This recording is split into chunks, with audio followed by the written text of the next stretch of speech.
Formula One on 5 Live. Hello and welcome to COTA Austin. We are in Texas and everything is large here, and especially the racing. What a weekend we have for you. It's a sprint weekend as well, just to add some extra drama into the mix. And whilst Max Verstappen is leading this championship by 52 points, which seems like a really large amount of points, actually, Lando Norris is closing that gap slowly. Can he close it even more this weekend? He needs to keep his championship challenge alive. We have in the commentary box Harry Benjamin, our F1 lead commentator. And Harry, this is quite an important session when it comes to this weekend, isn't it? Just how much is on the line for Lando Norris and Max Verstappen? Well, there's a championship at stake, and there are more points up for grabs, of course, this weekend. You don't get any points for qualifying.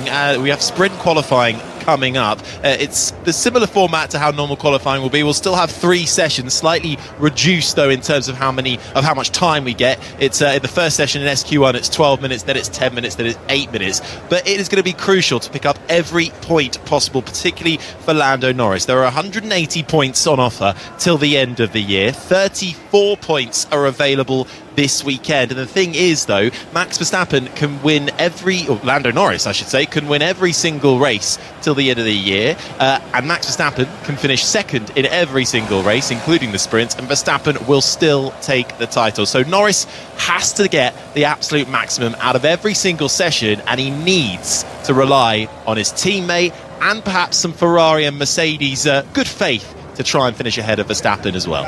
Yeah, former McLaren mechanic Mark Priestley joined us, turned broadcaster extraordinaire. And how tense will it be in that garage at the moment for McLaren, who lead at the Constructors' Championship, would love to get Lando Norris leading the Drivers' Championship. Just what will they be feeling? Well, they're feeling something for the first time, and that's, I guess, the important part of this, because they haven't been in this position for many years. In fact, most people in that garage will have never had the sort of good fortune to experience a real championship fight. It's been so long. I mean, 2008, the last time McLaren won a world title. So it's great that they're in this position, but they are still finding their feet. And I think if you look back over the season, we've definitely seen some evidence of that, where perhaps some strategy decisions, a little bit of indecision at times, and some slight confusion in the way they've managed their own team and drivers have perhaps left 1 or 2 points on the table. Will they come to regret that by the end of the season? Only time will tell. But it is great that McLaren have put things in place over the last few years that are now delivering real solid results. And as you said, yes, Lando Norris is in a great position. Crucially, he's got the fastest car out of those 2 guys, and has done for some time now. So he's in a really good position, but he is going to rely, like Carrie said, on some either misfortune from Red Bull and Max Verstappen, or somebody else getting involved. And from what we saw earlier today, Ferrari looked very strong this weekend here. They certainly do. They were P1 and P2 in the first practice session. Only 1 practice session before going into this sprint quali. So not much data to go over. They will have gone over everything with a fine-tooth comb. And I tell you what, there are so many people packed into the Circuit of the Americas for this weekend. It's a big sporting weekend in Austin. There's college football tomorrow night, Saturday night. It's going to be an amazing atmosphere. Sting, Eminem playing as well.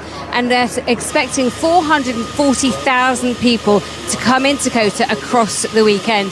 This is a massive event. It's another big hitter in America. It absolutely is, isn't it? It's really made its home as the US Grand Prix, and I think the additions of the likes of Miami and Las Vegas, 3 American races now on the calendar, I think that's only helped, actually, Austin, Texas, as a track. As you allude to there, Jenny, it's not only a really nice Grand Prix circuit, 3 sectors, all very different, but which means you need a balanced all-round car. So the on-track action is normally pretty good, but also it's the off-track action as well that really elevates this event. And indeed, back in the day, I think Taylor Swift was performing here and really saved the event, because ticket sales were not as high as they expected, but certainly it turned things around when people knew that they could enjoy the Formula One action and get a whole festival-like atmosphere. We're now seeing that being rolled out to many Grand Prix throughout the calendar. But we are then just almost set to go qualifying for the sprint. This will set the grid for the sprint race, which gets going tomorrow, and you'll be able to hear that live on 5 Sports Extra from about 5 to 7 in the evening. But for now, SQ1 is underway, 12 minutes and counting, already down to 11 minutes and 40 seconds to go. And Mark, what are your expectations then? Resurfaced track as well, that caused a bit of chaos in FP1. The Ferrari seems strong, Mercedes seems on the back foot. Yeah, that's right. One of the sort of quirks, which I quite like, of a sprint weekend is that you do only get that one single practice session before we get into this, meaningful competitive session of sprint qualifying. So it puts everybody slightly on the back foot in that they've got a short period of time where they have to figure out how their car behaves on this circuit, as you said, largely resurfaced in many parts. A lot of upgrades being brought up and down the grid as well. So the early signs certainly were that Ferrari looked very strong with both cars. They looked comfortable, they were very quick. And I guess the biggest surprise perhaps was that firstly Mercedes looked like they were struggling with their upgrades and with their car in this current situation, although it's early days. But also McLaren weren't able to match the likes of Ferrari. Now, we've got used to McLaren being very quick pretty much everywhere, and it may well still turn out they can be, but in the first session today, not quite on the pace yet. No, and every session counts. Every point is crucial in what really is going to be a frenetic end to the longest season in Formula One history. It's hotting up on track. It's actually fairly hot off track too. It's almost, it's just over 27.5 degrees Celsius track temperature. The sun peeking out from the clouds, but the wind is actually making it feel a little bit cooler. Indeed, it got a little bit grey earlier as well. A few spots of rain even coming down in the paddock. Nothing too heavy that might cause concern for this session. Just to bring you up to speed as well with how the team and drivers championship is looking, it is of course Verstappen who leads the way, 52 points between himself and Lando Norris. Then it's Charles Leclerc, Oscar Piastri and Carlos Sainz, the top 5 in the drivers, and it is still a battle in the Constructors' Championship as well. McLaren lead the way, 41 points is the gap between themselves and Red Bull. Ferrari is still in the hunt as well, only a further 34 points behind. Then it's Mercedes and Aston Martin, the top 5, and in that lower half of the field as well. Every point really does matter because it means literally millions of dollars. RB currently occupy that coveted 6th place position, but they're only 3 points ahead of Haas, who are only 15 points ahead of Williams, who are only 3 points ahead of Alpine, who are 9th. Sauber, still the only team with 0 points and yet to get off the mark in what is probably one of their worst seasons as a team as they transition towards becoming the Audi Works entry. But here we go then, SQ1 underway, and now we're starting to see the first flying laps. Max Verstappen comes into the braking zone at the end of the long back straight into the left-hander of turn 12. The DRS slams shut under braking, and he's had a nice, neat and tidy lap so far, Mark. Yeah, he has. Nobody really to compare him to just yet. He's going to be one of the first to properly set a representative time. One of the sort of abnormalities, if you want to call it that, for a sprint weekend is that in this sprint qualifying, the tyres are mandated for each session. So everybody running the yellow-walled medium tyre for SQ1. That'll be the same for SQ2. And then in SQ3, that's when we get the faster red-walled soft tyres on everybody that's left. So Max Verstappen coming towards the line now to 1:34.6. It is quickest, but I think we're going to get cars going quicker than that as the session unfolds. Yeah, that is the first flying lap. Of course, Max Verstappen, who was pole at the last sprint in Austria, pole in the sprint before that in Miami. So he's hoping to get a third sprint pole this season. Of course, Lando Norris managed to achieve that in China, and this is the sound of Lando Norris as well, hunting Max Verstappen down in the championship charges. He begins his first flyer down through the gears, uphill, 11% gradient rise up towards turn 1 as he chucks it into the left-hander. Has to have a huge correction on the wheel, Mark. Yeah, he missed the apex, went in too deep, very low grip up at the top of the hill at turn 1, and he had a massive opposite lock moment, so that's going to really affect the first part of his lap. He continues, of course, because there's lots of learning to be done, but I'm not sure this lap, he's already 2.5 tenths down coming out of the first sector.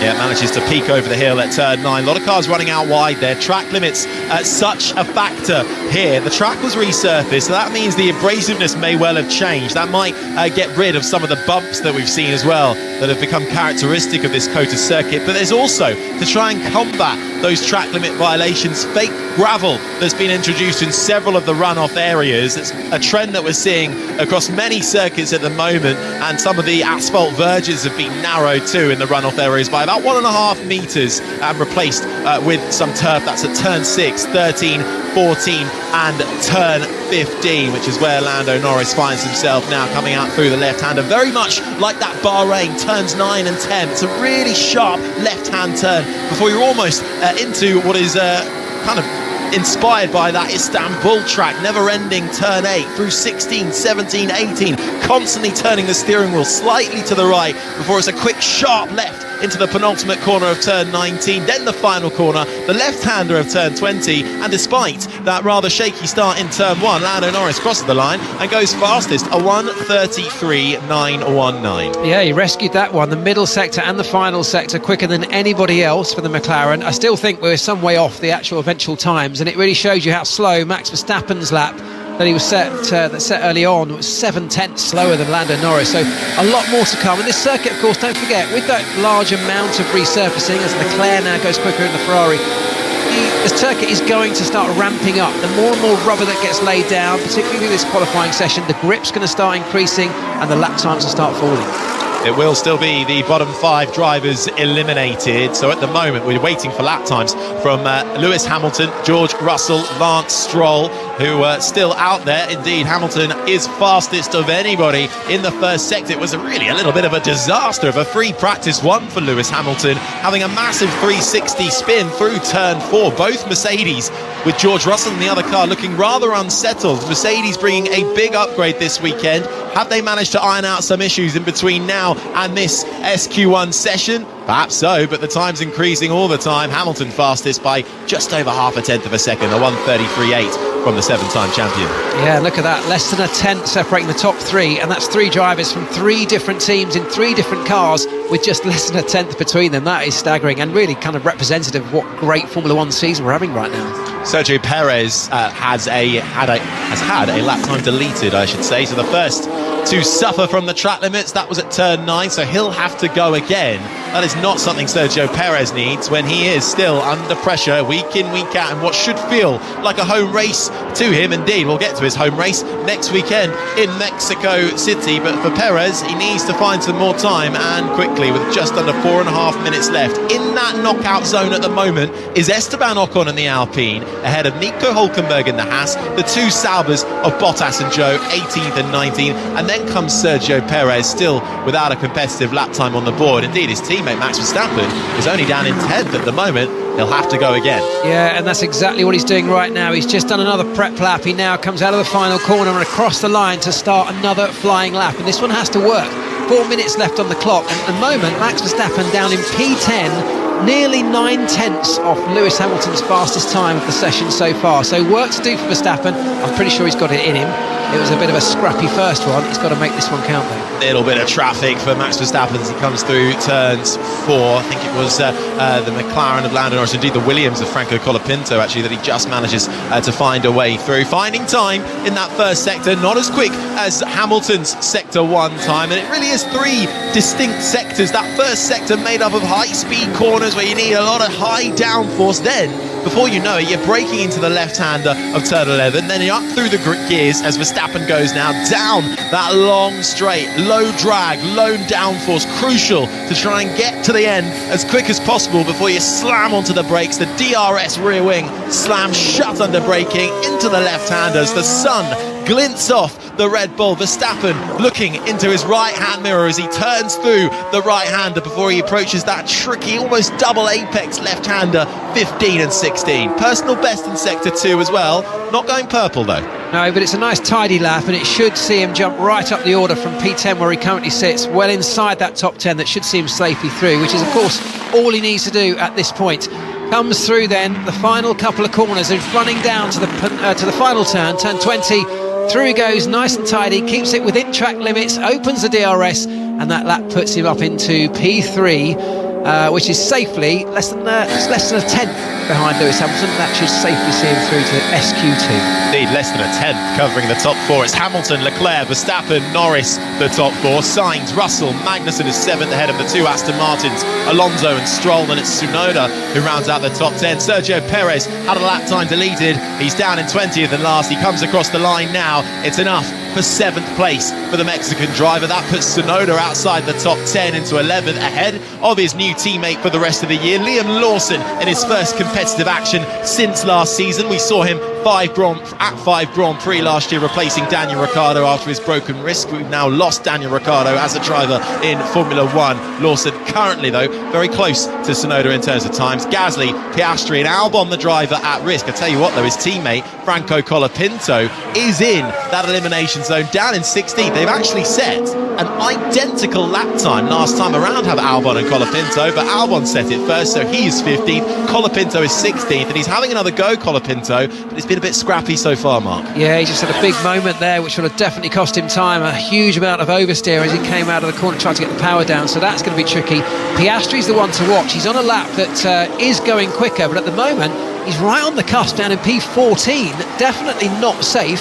So this lap has to count from Piastri, and track limits are going to be a feature this weekend. It's one of those tricky circuits where getting over the line, the edge of the circuit, and having a lap time deleted is so easy to do when you're pushing, but Piastri and the McLaren cannot afford to allow that to happen. At the moment, his teammate Norris up in P4. Piastri needs to get through with this lap. Yeah, they're both quite near each other on the circuit as well. Norris is ahead of Piastri. Norris a 10th quicker in Sector 1. Coming through the middle sector, though, Piastri is faster compared to his teammate, so it's a better lap for Piastri this time around. Colapinto crosses the line and gets himself up into 11th spot. Decent lap from the Argentine driver, but lap times are improving all the time, and Oscar Piastri running out wide on the penultimate corner. Track limits being watched like a hawk there. To get another look at it to see if he did go all 4 wheels off the white line, but at the moment he goes up into 7th, and round goes Alex Albon coming round the penultimate corner. It's a perfect pirouette from Albon, but it will be a far from perfect lap time. He manages to hold on to the car and crosses the line, but that will destroy all hopes of Alex Albon in the Williams getting through into the next phase of sprint qualifying. Nico Hülkenberg manages to just about nip through. He takes the checkered flag in 15th. Albon won't make it through. Liam Lawson is next on a lap as well. He's coming towards the final corner now. He has a power unit penalty for the main Grand Prix, so he'll start last. What can he do though in the sprint? Gets himself up into 13th. Tidy-ish lap from the young Kiwi driver, and just looking at anybody trying to go fast right at the close of this session, I don't think anybody is going to improve. Pierre Gasly has a last-ditch attempt, but he can't find his way through and up into the top spots. But I tell you what, I think we've just had a lap time deleted. And it's Oscar Piastri. We talked about how crucial it was that he made that lap count. He's just had it deleted, which drops him into the elimination zone right down in P15 or 16. That is going to see him out of qualifying. It's disaster. That was Alex Albon just saying sorry on the radio for his spin. That dashed all his hopes, and that is it. That is the end of the first part of qualifying for the sprint race, and the big name to go right at the close of the session, having made it through, but he breached track limits, Oscar Piastri. When McLaren really need Oscar Piastri to help Lando Norris in his charge for the title against Max Verstappen, he will start the sprint when the first points are up for grabs, all the way at the back of the pack in 16th place, ahead of Esteban Ocon, Alex Albon in 18th, and the two Saubers, Bottas ahead of Joe, 19th and 20th. Pierre Gasly just about escaped through thanks to Piastri's lap time being deleted, but that will be a disaster for Oscar Piastri. Yeah, and it was that moment that you talked about. You called it as it happened. He ran very wide. It was turn 19, just coming towards the end of the lap. That's where he stepped over the line. As you said, they've been watching like a hawk. You don't get away with those kind of things. They've got clever technology, lots of cameras, lots of people looking very closely at it, and unfortunately that lap time has gone and his qualifying session is over. As you say, that really is a nightmare for McLaren, because these points do matter in a championship fight that's going to go right down to the wire. Every single point is going to count.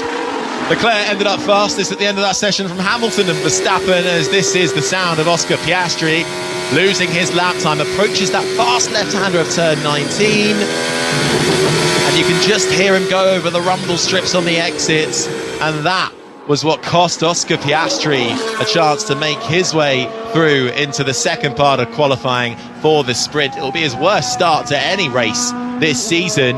Indeed, he probably knew it as it happened, had to have a big switch on the steering wheel as well. But that is Piastri out, the big name to fall, Jenny Gow. Yeah, and I think everyone's down here is quite shocked by that. McLaren doing so well at the moment, got their car in a really good place. They've brought upgrades this weekend. I was speaking to the team in between practice and the sprint quali, and they're happy with things. Piastri? Great. Currently we are P16. We're just double checking whether anyone else has made similar mistakes. So if you could stay in the car. Well, unfortunately, I didn't quite hear that from Piastri. Did you make any of that up or not? No, I couldn't hear either. They were saying they were checking the lap times from everybody else. If anyone else had made the same mistakes, to stay in the car. So he is staying in the car. Thank you, Andrew Benson, the BBC's F1 correspondent, with better ears than ours. Alex Albon isn't staying in the car. He's got straight out and looking a little bit disappointed with that lap time. But Piastri, Ocon, Albon, Bottas and Zhou Guanyu out of that session. We'll come back to you, Jenny. Thank you. Yes, happy with their upgrades, unhappy with that position that they've ended up with. Piastri out to the first part of sprint quali in P16. As you said, he's in the car, just waiting just in case there's any hope of him getting out over the second part of sprint quali. But that will be painful to them, painful to Lando Norris and his potential of what he can do tomorrow in the sprint race. And just having a look, it's the conditions down here in the pit lane are very different from the first part of today. It was sunny before, it was pleasant. Now there's clouds overhead, it's quite grey, overcast. There's been a tiny few spots of rain, not much, but actually there's a big crosswind. So maybe a gust might have contributed to that. We'll have to speak to Oscar Piastri and see what happened, but it is much more windy down here than it was before. Thanks, Jenny. Jenny Gow there on the ground giving us what's going on in the paddock and the pit lane. Oscar Piastri has now gotten out of his car, and well, that'll be 16th for the Aussie for the sprint race. And the reason he stayed in the car was because they were still deleting lap times at the end of that session. Two more cars after Oscar Piastri had lap times deleted. One of them was Zhou, who was already behind him, so that made no difference. The other was Fernando Alonso, so he had a lap time deleted. It was a really strong lap time, got deleted, but fortunately for Fernando, unfortunately for Oscar Piastri, the next best lap time that Fernando had was still quicker than Oscar Piastri, meaning he stayed inside, crucially inside that top 15, and therefore Piastri is now out of his car and out of the session. Some other things of note: Magnussen has actually been having a quietly good run so far. Finished that session up in the top 10. Colapinto ahead of Albon after Albon's spin. Liam Lawson ahead of Tsunoda, but of course all the times then get wiped out once again as we head into the second part of this qualifying for the sprint. It will be a 10-minute session up next. Indeed, the air temperature's actually gone up a little bit now, just nudging over the 28 degrees. The track temperature around 36 degrees.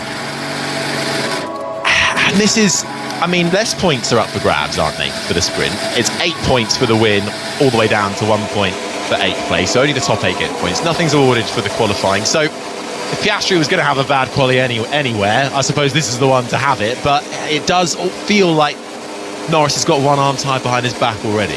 Yeah, and you know, yes, it's only 8 points for the win, but you know, every one of those points is crucially important because the battle could be so tight at the front. We don't know how tight, particularly the Constructors' Championship, is going to end up. I mean, McLaren have a sizable lead right now, but Ferrari could come into play with this. They look like they're quite strong and they're not very far behind. Red Bull could still turn things around and get more competitive towards the end. So every point matters, and I think that will be a reasonable blow for McLaren. I think the thing as well is it keeps not happening for McLaren. If you think about it, they locked out the front row in Monza and then ended up losing that race to Charles Leclerc after battling on the first lap, Piastri passing Norris, and that put Norris behind Leclerc into third place. In Baku, Norris came across those yellow flags, ended up, here's some radio from Hamilton. Reason we're quite early on this one. just to avoid traffic and tripping over a load of people. So there's Hamilton and Bono, his engineer, discussing why they've gone out early, just to make sure that they get their lap in, basically, which obviously Piastri didn't do. So just to continue my point on that one, Baku, Norris got the yellow flags in qualifying, ended up down in sort of 14th on the grid or whatever it was. Piastri won, yes, but Norris did beat Verstappen, but that could have been more points offset. Singapore, Norris dominated from pole, but again, Piastri didn't have a great weekend, qualified 5th, ended up finishing 3rd, I think, was it, in the end? So, again, didn't take points off McLaren. Here we are again. Okay, it's only the sprint, but this is a mistake that shouldn't be happening, frankly, from a championship contending team. So, yeah, race after race after race, just these little errors, and that's kind of been the story of McLaren's season in a way. If you go right back to Silverstone, the race they could have won but didn't, the starts in Hungary and in Spain for Norris, just tiny little mistakes, but they all add up bit by bit, and Norris could be a lot closer to Verstappen as a result. Mark, do you think, though, regardless of what happens when it comes to the title, McLaren can still look back at what has been an ultra-competitive season for them as a success? Oh, unbelievably so. I mean, just think about where they were 12 months ago.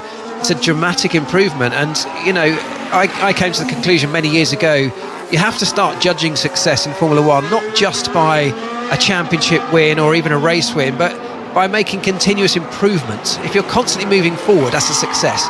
And there's no question that McLaren are doing that right now, because you can deliver what might be your best race execution over a race weekend. Someone else on any given day could do a better job, and you might still not win. So if you're only judging things by the actual race result outcome, you'll forever be disappointed. So I think absolutely they've got to take this as a success. It's been a huge period of time where they've been building towards this, many years, putting things in place to get these results. It's now starting to happen for them, and I don't think this is it. It's not hopefully their one shot. You know, we've got the same cars in 2025. We would expect a very similar competitive order to carry over, so they may well be able to put all of these things into place next year, eliminate the mistakes and get the job done.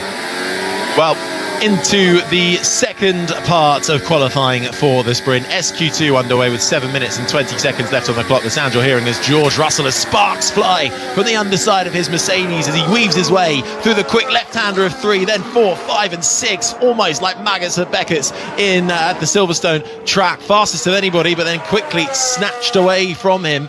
Lewis Hamilton going well in the first sector too. Indeed, it was his teammate Hamilton that took away that fastest first sector. The Mercedes, having had a slow start, I think it's fair to say, in FP1 this morning, perhaps finding a little bit more now as the track starts to ramp up and the grip starts to come a little bit more. Remember, this track has been near enough completely resurfaced since last year. The bumps that have been characteristic of this circuit of the Americas, not as obvious as they once were. Russell with a good middle sector too, round the right-hander of turn 14 into what almost seems like it becomes tighter and tighter and tighter into a double left-hander that sees you come out of turn 15 through then the long right-hander, a never-ending series of corners, 16, 17, 18, almost reaching 285 kilometers an hour before a touch on the brakes through the left-hander of turn 19. That's where Oscar Piastri went right and lost his lap time. George Russell keeps it neat and tidy out of the final corner and crosses the line for the first lap time on the board in this session.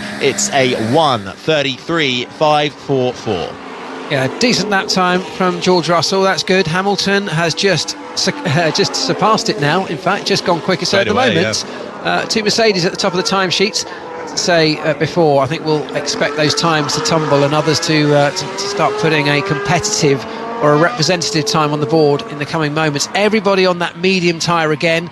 And as we said before, the circuit is going to continually get quicker and quicker and quicker with more and more rubber going down to that new fresh tarmac. Hamilton fastest then, a 1:33.3. His teammate Russell, 1:33.5. Sainz has just crossed the line though, the Ferrari driver who topped free practice 1. Tops SQ2 for the time being, but just under a tenth of a second into the 1:33.2s. Hamilton second, Leclerc slides into third ahead of Russell. Norris is in fifth with Magnussen ahead of Hulkenberg in sixth and seventh as we await what Franco Colapinto shows us. He's coming around the final corner and now in the Williams car, the man who will be in that car until the end of the year before Carlos Sainz takes that seat. What will Colapinto's future bring us? Could he take that final seat alongside Nico Hulkenberg at the Sauber Come Audi team next year? He's been putting in some brilliant performances so far as he crosses the line to go seventh, splits the two Haas drivers. But Max Verstappen now finally out on track. Let's see what the Dutchman has got for us. Yeah, so both Red Bulls on their out laps. Verstappen coming out the final corner now, opens up the rear wing, buries his right foot as hard as he can into the floor of that Red Bull cockpit, along down that long start-finish straight and up the hill to turn 1, onto the brakes, gets it turned in nice and tidy, hits the apex, something that a lot of people have been struggling to do, and then he goes through this brilliant section of corners. The first few corners really fast and flowing, flat out in a modern-day Formula 1 car. Nice and tidy through there as well, keeping it well within track limits, and he's a tenth and a bit quicker than Sainz at the end of the first sector.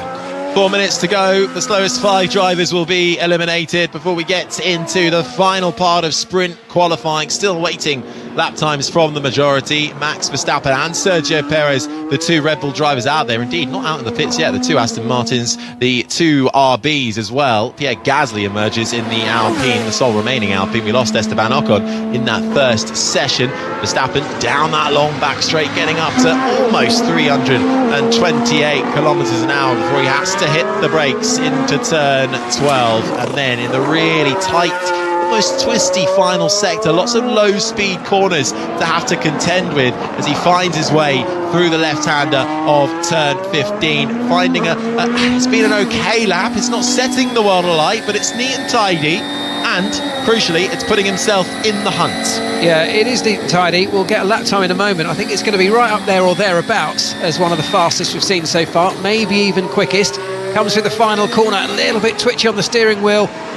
Across he goes, across the line. He's second, not very far, less than a tenth behind the Ferrari of Carlos Sainz. So yeah, very, very quick. Good start, good signs from the Red Bull driver. Good signs from Carlos Sainz as well so far, topping FP1 and looking quick and outpacing his teammate for the time being. Leclerc a 10th down in 4th place. Carlos Sainz, who was on pole here back in 2022 and seeing out the last 6 races of his Ferrari career before he makes the switch. Not the switch he would have wanted, but the switch he has been forced to make to go to Williams next season. And the noise is coming out from James Vowles and that Williams team. I don't think Carlos Sainz will be looking at front row qualifyings very often next year. So if he can enjoy it while it lasts for Carlos Sainz, who will join Alex Albon next year. What about Sergio Perez though? Every week there's pressure on Perez. It's almost getting a little bit boring now, but he keeps putting in performances that warrant that pressure to be added. And right now, he hasn't got a lap time on the board. His first lap time in SQ1 had to be deleted for exceeding track limits. That meant he had to go again. Coming through the left-hander of turn 19 now, almost. Just about kept it within the line. Just about. Round the final corner. Let's see how close Perez can get to his teammate Verstappen. The answer is unfortunately not very. 10th he stays, a 1:34.2, 9/10 down from Carlos Sainz and his teammate Verstappen. Yeah, that, quite frankly, is disastrous from Sergio Perez. I mean, we talk about... That was a bit dangerous from the RB. So that was Kevin Magnussen just talking about a car emerging from the pit lane as he came along it in front of him.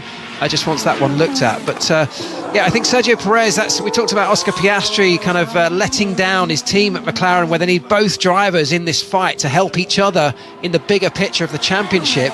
It's exactly the same situation, of course, at Red Bull. Struggling a lot with the ride. Understood. That was Max Verstappen just saying, I'm struggling a lot with the ride. And we had that from Perez as well in practice earlier on today. But for Verstappen, he's always able to just drive around the problems that he's encompassing within the car. 16 thousandths of a second separating him and Carlos Sainz as we get into the closing stages of SQ2. Just 30 seconds left in that bottom 5. Stroll, Alonso, Lawson, Tsunoda, Gasly, all with no times on the board. Perez very much in danger here. Perez very much will have to go again or face being eliminated. Will he get to go again? Has he gone again? No, I don't think he's going to be able to go. He would have had to carry on straight away but it's not going to be enough for Sergio Perez unless he can hold on to it. Gasly crosses the line. He can't get himself into the top 10, stays 11th. What about the two RB drivers, Tsunoda and Lawson? Tsunoda will cross the line first. He gets ahead of Sergio Perez, puts that RB into 10th. That puts Perez down into 11th. Alonso's on a decent lap time as well, lighting up the track time in sector 1 and sector 2. So watch out for Alonso. Liam Lawson's just ahead of him. Can he join his teammate in the top 10? No, he can't, but it's an admirable effort for Liam Lawson, who hasn't driven a Formula 1 car in about a year. Puts himself in 12th. Perez is 11th, Gasly 13th, but what about Stroll and Alonso? Alonso looking decent, Stroll as well, not having a bad run of things. Into the left-hander for Fernando Alonso, the final corner, up through the gears. Can he get himself into the top 10? No, loses a chunk of time in that final sector for Alonso. Has to settle for 12th behind Perez and his teammate Stroll, 15th. But the big name to drop once again, Sergio Perez, 11th, and he will not get another go. He's taken the checkered flag. Well, it's the two teammates of the title protagonists that have let their teams down today, haven't it? Oscar Piastri and Sergio Perez not doing the jobs that their teams desperately needed them to do.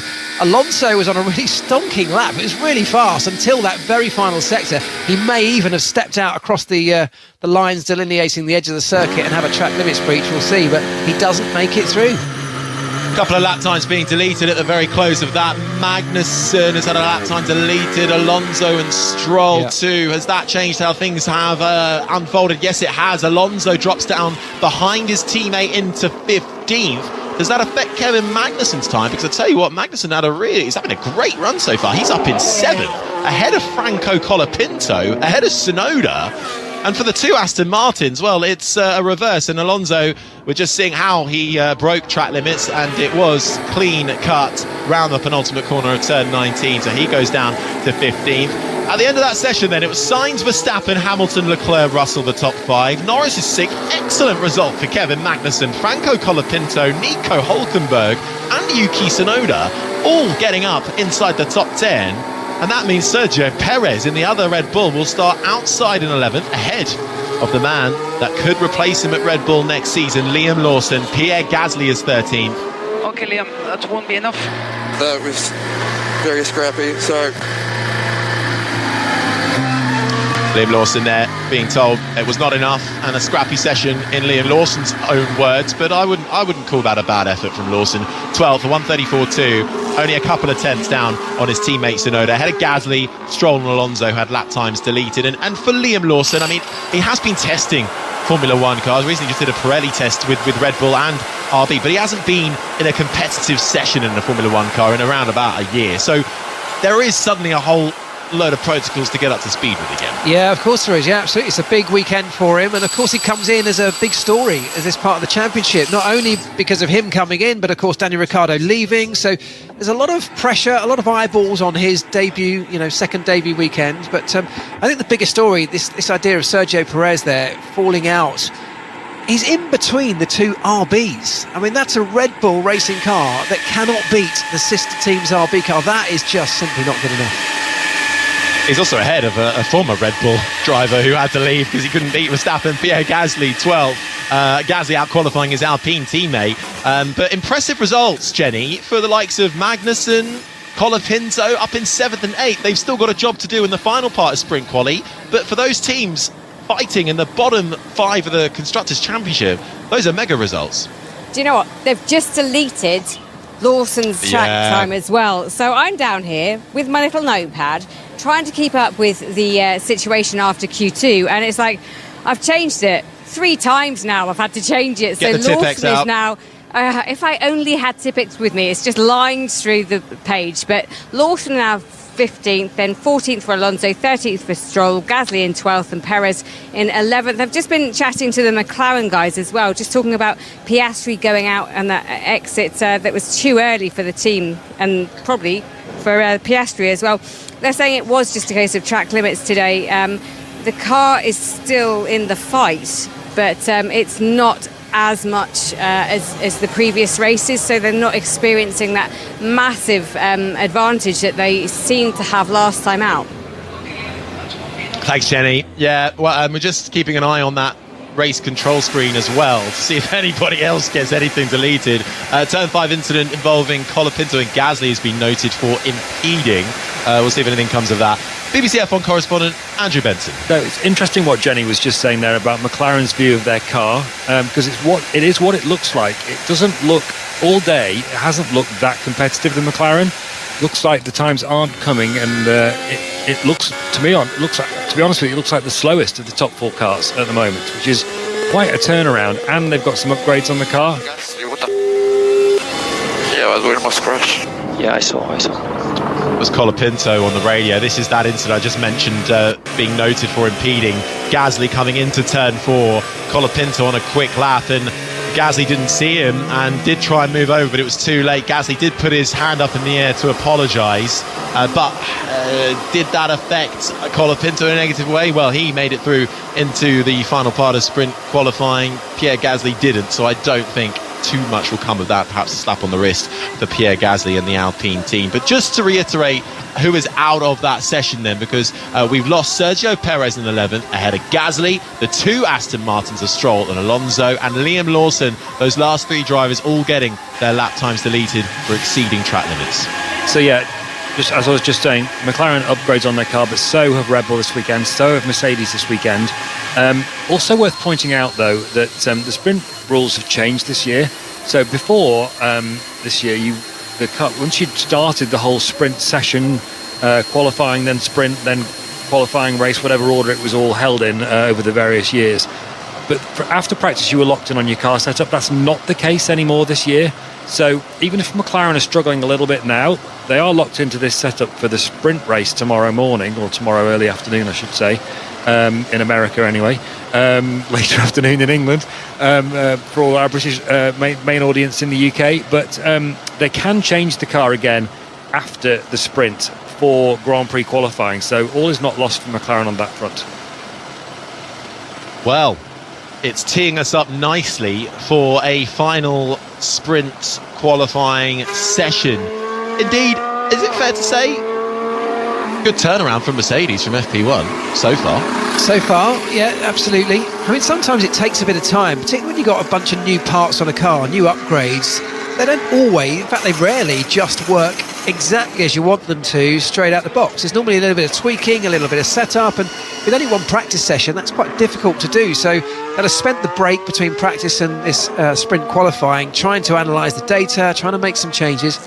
Maybe some of those have worked. I mean, interestingly, one of the only teams in the top group to not bring any upgrades at all this weekend is Ferrari, and they're the ones who look like they're most comfortable at all out of anybody. Well, how comfortable are Red Bull? They've only got one car in the top 10 shootout. It's Max Verstappen. Well, let's just hear Hamilton on the radio. I don't want to go down. No worries. Is everyone still in the pit, in the garage? A few still in there. So, yeah, Hamilton's out early again with his teammate Russell and Colapinto, the only 3 cars out on track. Only one Red Bull will take to the track. It'll be Max Verstappen, no Sergio Perez. Jenny, you're outside Red Bull. I am, and in fairness, it's the right driver for the team that's gone through. It would be a bit more complicated if it was Verstappen out in Q2. But yeah, Sergio Perez just cut a lonely figure as he walked from the back of the garage into his hospitality unit, just looking down at his feet, really thinking what could have been. I mean, this is another one of his home races. There's so many fans that come here to support Sergio Perez, and he just can't get that break at the moment. He's had flashes, Baku, think of that, what could have been if he hadn't have crashed out. But yeah, he just looks a bit down at the moment, and who can blame him? You don't want to go out at the first hurdle, and that's what he's done.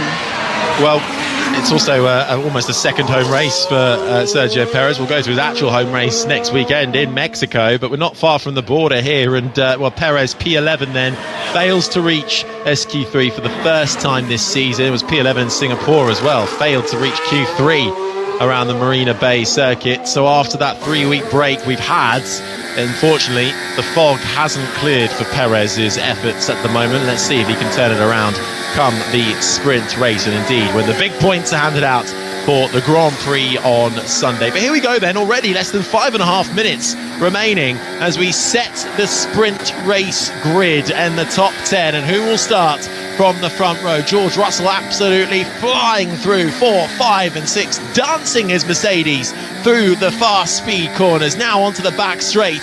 Fastest of anybody in the first sector. We'll see what his teammate Lewis Hamilton can do. Hamilton's actually having a better first sector, at least lighting up the mini sectors purple a little bit more than Russell, who reaches the end of the long back straight, turn 12. Indeed, Hamilton takes away that fastest first sector. The Mercedes suddenly flying. Yeah, so Russell was quick in the first sector. He's now quick in the middle sector, but his teammate going faster. There was a little moment in the first part of the lap where Russell was soaring away at the steering wheel, just a snap of oversteer mid-corner, so still not entirely comfortable. And at the moment, there's only those 3 cars on track. It's the 2 Mercedes and the Williams of Colapinto. Everybody now mandated to use this soft red wall tyres. That means lap times will be the quickest they've been all afternoon. And Lewis Hamilton comes to the final corner. Sorry, George Russell comes to the final corner. He'll be closely followed by his teammate. Just had a momentary yellow flag out. I wonder if something happened to Franco Colapinto. Hamilton makes his way past Colapinto in the Williams. Green flag back out again. So maybe Colapinto just went deep down that turn 12, which is where he was coming up to. So that kind of ruins Colapinto's lap. He was on a quick lap, so perhaps a mistake there from Colapinto. We haven't seen it yet. Hamilton, though, then into the final corner, has to have a couple of goes on the steering wheel, getting it turned in to the left-hander, but fastest in the first sector, ultimately not faster than his teammate overall. A 1:33.3 for Hamilton. It's Russell ahead of Hamilton, but it's early stages. I think he must have been affected by a yellow, surely, to lose all that time. Well, he had to go around Colapinto, quite literally. And where did Colapinto lose it? He had a moment coming through turn 1. It was a momentary yellow flag, and it was Colapinto losing it at the end of the straight, coming through the left-hander of turn 12. Round goes the Williams, and then I imagine Hamilton would have had to have, if not lift off for the yellow flags, deal with a slow-running Colapinto getting back onto the track. We haven't quite seen that, but Hamilton losing a lot of time in that final sector then, but he was flying up until then, but both Mercedes looking strong. Come on, guys. That was not good. Yep, copy Lewis. Yep, understood. That's Lewis talking to his engineer about the information he's receiving in the car about what's happening on track. So perhaps he wasn't notified, he wasn't given the heads up that there was this slow-moving Williams, or there was an incident ahead of him, and he was caught by surprise. I think he's probably also questioning why Mercedes have gone out right at the start of the session, because generally you only get time for 1 lap in these final sessions in sprint qualifying, and now basically Hamilton's is ruined and he's stuck, and he's probably going to fall to the back end of the he's had his own moment there as well. But the car, sorry guys, the car looks really nervous. That's what I'm seeing from them, both Mercedes. They're pushing and they're right on the limit, but it seems kind of peaky, and it's right on the limit and very, very easy to step over it. If you look at the likes of the Ferraris and even Verstappen, it looks much more under control, able to deliver a similar lap time. So Mercedes having to really rag this car to its limits and beyond to get anything decent out of it in terms of times. Yes, I don't think Hamilton was actually affected by Colapinto. He had his own moment coming through the left-hander of turn 12. Did Lewis Hamilton losing a big chunk of time there. Russell fastest with a 1:32.8 as everybody now on their outlaps. Russell comes back into the pits and expect Hamilton, well, what will Lewis Hamilton and Mercedes do with a minute and a half left on the clock? He does come back into the pits. Hamilton won't get another lap time on the board unless it is a super speedy stop, but it's going to be nip and tuck either way as Carlos Sainz begins his first and what again will be flying lap. It will be a 1-lap shootout for the rest of the field. Russell and Hamilton have shown us their efforts, and as that mistake from Hamilton cost him a potential front row start. Let's see what the rest have got. Sainz and Ferrari have been looking good so far this weekend. Topped FP1, topped SQ2, and so far he's half a tenth up in Sector 1 on George Russell's time. Yeah, and I think that mistake by Hamilton's really going to cost him. I mean, he's about half a second down on his own teammate, but as the others start to come through here, I think he's going to end up tumbling down the order and right towards the back of the top 10, which is going to be a difficult place to start a 19-lap sprint race, so that could cost him. Yeah, he's not going to get out in time, and he's not going to do another lap. So that is it, done and dusted for Lewis Hamilton. Let's see how much he can cling on to. Will others make mistakes? But of course, we've got the likes of Magnussen, Colapinto, Tsunoda and Hulkenberg in the Hasses and the Williams and the RBs, who are all vying for those small points on offer. Only the top 8 get points in the sprint. And those 4 drivers showcasing brilliant qualifying so far, out-qualifying some of the bigger guns. Can they find themselves an extra position and make hay while Lewis Hamilton's sun does not shine? Sainz then coming up to the left-hander of turn 19. Now into the final corner of turn 20. Keeps it within the track limits. Up through the gears for the Ferrari. He takes the checkered flag as he crosses the line. He immediately displaces Hamilton. He can't go quickest though. Russell stays on top. Sainz slots in behind. What can Lando Norris do? He puts himself up onto the front row in second. Still can't beat George Russell's initial lap time. Can Norris hold on there though? Let's see what Charles Leclerc can do. No, Leclerc puts himself up into second. Fastest of anybody in the final sector. But with 52 points between our championship protagonists, Max Verstappen leading Charles Leclerc. Verstappen yet to show his hand in this final qualifying for the sprint race tomorrow. Makes his way through the left-hander of turn 15, then through the right-hander, the never-ending series of corners, 16, 17 and 18, before you rise slightly above the crest of turn 19 into that fast left-hander. Keep it within the white lines. The Dutchman does that. One final corner to go. What can Verstappen do? Can he get to pole for the sprint? Yes, he can. By 12 thousandths of a second, Max Verstappen, fastest in sprint qualifying with a remarkable effort right at the very end. George Russell's first attempt standing up well for Mercedes in second. Charles Leclerc third. Lando Norris will have to start 3 places behind his championship rival in fourth, ahead of Carlos Sainz. Nico Hulkenberg with a brilliant effort in the Haas for 6th. Hamilton managed to hold on to 7th. Magnussen follows up in 8th, with Tsunoda and Colapinto rounding out the top 10 for the sprint.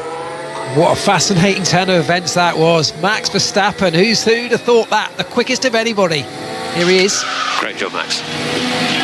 P1. Let's go. Nice one. And what a turnaround.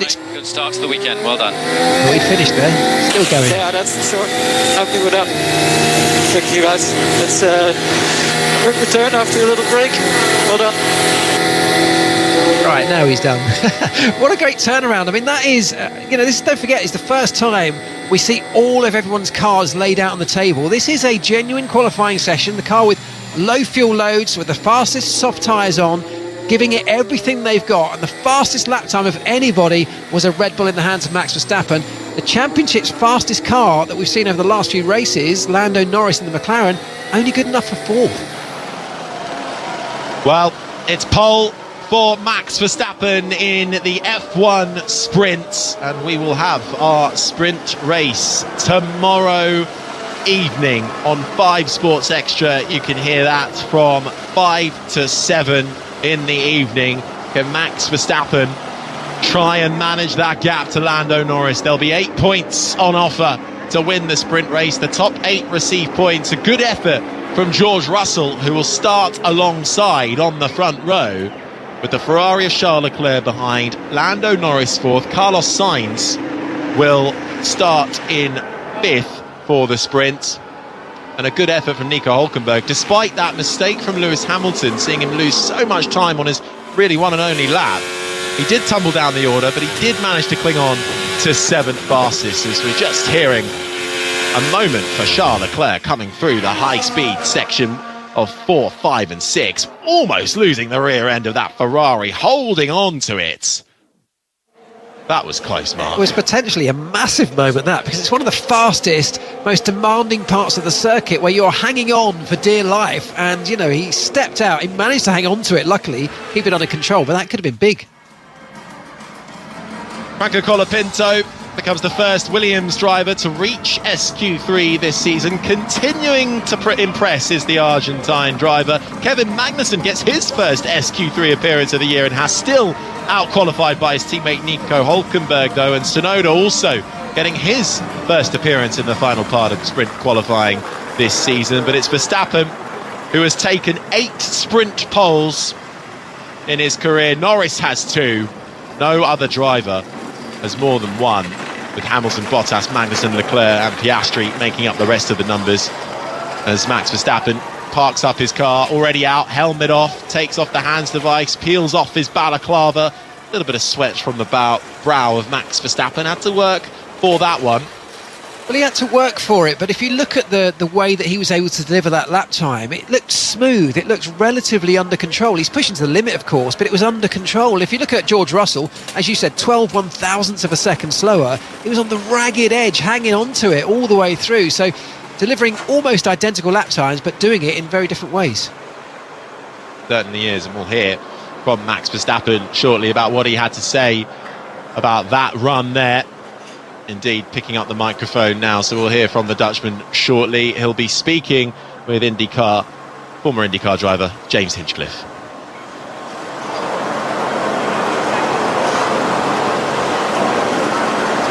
Max Verstappen back at the top of Formula One here in the sprint race in Austin. You've won the last 3 Grand Prix here. You've won the last 3 sprint races on the season. It really seems like this is all coming together for you. Yeah, we had, I think, a good day. Of course, sprint quality is always very difficult. You know, you do medium, and then a soft. You never really know how much you can push, but I'm happy with today. I think the whole day the car was working quite well, and of course, yeah, very happy to be first. It's been a while, so yeah, very pleased with today. Lots of upgrades on the car for you this weekend. New track surface here as well. How difficult was it to tune all those different things in just 1 hour practice heading into sprint qualifying? It's always very hectic, and you know, this track is amazing to drive. And now with new tarmac, a little bit older tarmac, the very old tarmac, the bumpy stuff, it's not easy. I mean, at the end of the day, it's the same for everyone. But to deal with it over 1 lap is not always the easiest, but it's fun. And then just looking ahead to tomorrow, how much is the focus on trying to maximize the point score tomorrow versus learning as much as you can for the Grand Prix on Sunday? We'll do the best we can tomorrow in the sprint, but we also know, of course, the most points are available on Sunday. So that's where we really want to do well. All right. Well, congratulations again, being back on top. Max Verstappen sitting on the pole for the sprint race tomorrow. So that is your pole man. Max Verstappen does it again. So can he keep this championship all to himself? Certainly seems like it's going that way, doesn't it? Lando Norris not being able to really challenge today. McLaren not having 2 cars in the final part of sprint qualifying. Well, it paints an interesting picture for tomorrow's sprint race. Verstappen, Russell, Leclerc, the top 3, and then 4th. Lando Norris in that McLaren. Lots to go over and lots to get ready for tomorrow. And we have 2 sessions for you tomorrow, of course. We have the sprint race, first off, at 7 o'clock in the evening. So we'll be on air from 5 to 7. And then qualifying for the Grand Prix will take place at 11 o'clock. So I know it's a bit of a late night, but set your clocks for 5 to 11. And we will be on and we will talk you through it all. I mean, it's set up perfectly, so make sure you come and join us. Thanks for joining us today. This has been an IMG production for BBC Radio 5 Live.